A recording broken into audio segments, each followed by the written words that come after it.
In my hand right now is the Nimbot D110 series Smart Label Printer. So right out of the box, I did not do the unboxing anymore. It comes also with this pouch. I guess para lalagyan ng item. We have some manuals. Then we have, this is USB A to Type-C for the charging niya. Tapos wala nang ibang naman. So, the product is maliit lang.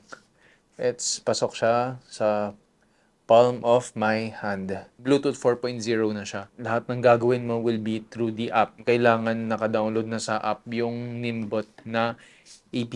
This will be available in iOS and Android naman, yung app mismo. Battery capacity niya is 1500 milliamp.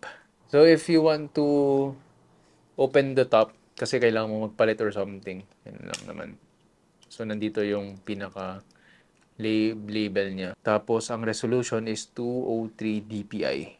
So, this is the app itself. Naka-open na siya. Let's try to connect the device first.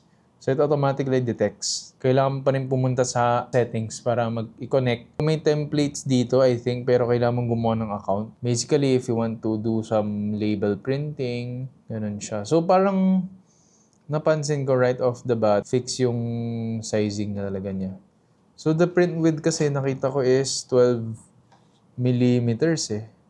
So, I think you can buy, kung binibenta sa shop siguro, if you can get yung smaller or bigger ones, you can get it. Pero ito, yung standard size niya, siguro ganun. Kung naglagay ka ng ibang klaseng size, I think you have to adjust it somewhere. Ano, dito na lumalabas yung mga ibang format ng natin. Kapag jewelry, yan, food, clothing, iba't iba. So, may mga recommended sizes na talaga siya. Tapos, wala siyang ink eh. I think kapag naubos na ink, bili ka na ng bago siguro. Tapos, you can also customize kung ano yung gusto mong size, line spacing, text direction. Tapos, we have different kinds of fonts.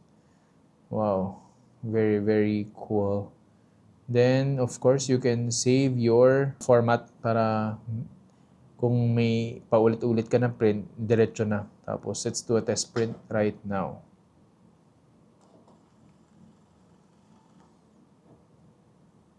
Let me show you. So cool. Right? So cool. May ano dito para mapunit siya ng maayos.